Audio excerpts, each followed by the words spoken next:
वाशिमच्या अनसिंग मध्ये रस्त्याच्या खड्ड्याविरोधात नागरिकांनी चक्क खड्ड्याचंच पूजन करत अनोखं आंदोलन केलंय।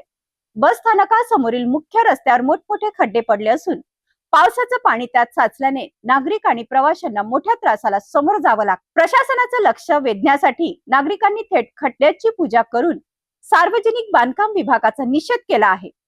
वाशिम तालुक्यातील अनसिंग बस स्थानकासमोरील मुख्य रस्त्याची सध्या अक्षरशः दुरव्यवस्था झाली आहे। रस्त्यावर मोठमोठे खड्डे पडले असून पावसामुळे या खड्ड्यांमध्ये मोठ्या प्रमाणात पाणी साचत आहे। त्यामुळे वाहन चालक, प्रवासी आणि स्थानिक नागरिकांना ये-जा करताना मोठ्या अडचणीचा सामना करावा लागत आहे।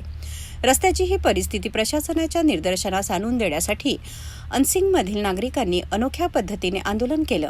नागरिकांनी चक्क रस्त्यावरील खड्ड्याचं आणि त्यात साचलेल्या पावसाच्या पाण्याचं पूजन केलं। या आंदोलनातून प्रशासन आणि सार्वजनिक बांधकाम विभागाचा निषेध करण्यात आला। रस्त्याची तातडीने दुरुस्ती करावी, खड्डे बुजवावेत आणि पावसाच्या पाण्याचा कायमस्वरूपी निचरा करण्यासाठी योग्य व्यवस्था करावी अशी मागणी नागरिकांनी केली आहे। आता नागरिकांच्या या अनोख्या आंदोलनाची प्रशासन किती गांभीर्याने दखल घेते आणि रस्त्याची दुरुस्ती कधी होते याकडे अनसिंग वासियांचे लक्ष लागले आहे। आज अनसिंग बस स्थानकापुढे सार्वजनिक बांधकामाचा विभागाचा निषेध म्हणून आम्ही सर्व पक्षीय, सर्व संघटना, सर्व पदाधिकारी, कार्यकर्ते यांच्यासह अनसिंग बस स्थानकापुढे निर्माण झालेल्या एका तळ्याचं उद्घाटन लोकार्पण सोहळा आम्ही केलेला आहे। या ठिकाणी वारंवार पत्रव्यवहार करून सुद्धा या ठिकाणी कुठलीही कारवाई करण्यात आलेली नाही। आम्ही आंदोलनाला इशारा देऊन सुद्धा कुठल्याही अधिकाऱ्यांनी ते पाहणी केलेली नाही। याकरिता आम्ही आज सर्वांनी मिळून इथे तीव्र आंदोलन केलेलं आहे।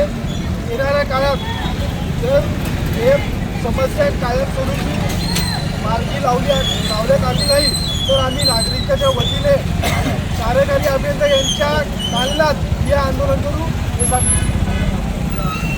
या प्रशासनाचं करायचं काय? या प्रशासनाचं करायचं काय? खड्ड्यांची पूजा करून नागरिकांनी प्रशासनाला आरसा दाखवला आहे। आता आंदोलनाची दखल घेऊन रस्त्याची तातडीने दुरुस्ती केली जाते हे पाहणे महत्त्वाचे ठरणार आहे।